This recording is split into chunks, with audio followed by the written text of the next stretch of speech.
आज ही Doubtnut app download करें। Doubtnut पर अपने सभी गणित, रसायन विज्ञान, भौतिक विज्ञान और जीव विज्ञान के डाउट्स का करो सफाया। बस प्रश्न की फोटो खींचो, एक ही प्रश्न को क्रॉप करो और तुरंत वीडियो सोल्यूशन पाओ। अभी डाउनलोड करें। ठीक है, दिए गए प्रश्न में यह बताया गया है कि एक रेफ्रिजरेटर है जिसके अंदर तथा बाहर के ताप क्रमशः 246 केल्विन तथा 273 केल्विन है।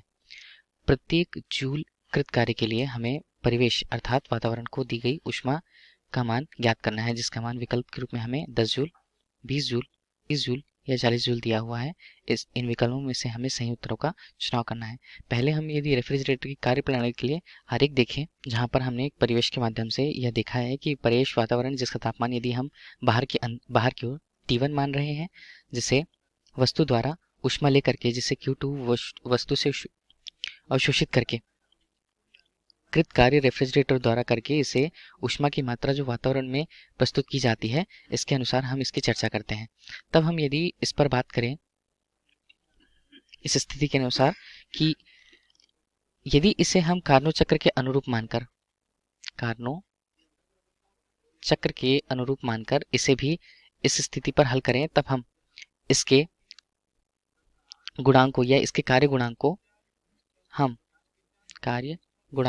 यदि किसी रेफ्रिजरेटर का कार्य गुणांक होता है, तब कार्य गुणांक का मान जिसे उसके द्वारा उत्सर्जित ऊष्मा, वस्तु के द्वारा निकाली गई ऊष्मा तथा कृत कार्य के बराबर होता है। यदि हम कार्य गुणांक को इस स्थिति पर देखें, तब यह हमें Q2 अनुपात Q1 ऋण Q2 से प्रदर्शित होगा, जिसे हम कार्य के रूप में प्रस्तुत करेंगे। इसे यदि कार्नो चक्र के लिए आदर्श इंजन माना है हमने, तब इसके मान को T2 पात T1 ऋण T2 से भी प्रदर्शित कर सकते हैं। 246 दिया हुआ है और इसका मान 273 ऋण 246 के अंतर्गत इनके आगे के मान, जहाँ Q2 का मान हमें ज्ञात करना है, इसे हम कृत कार्य के लिए इकाई कार्य के रूप में देखते हैं। इकाई कार्य के लिए W का मान हम 1 जूल यदि रखें,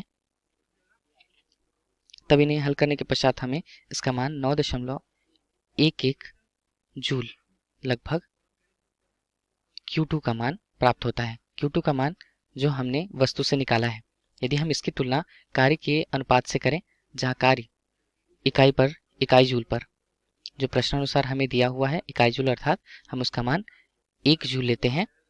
कार्य जो है परिवेश पर उत्सर्जित ऊष्मा और वस्तु द्वारा अवशोषित ऊष्मा के अंतर के बराबर होता है।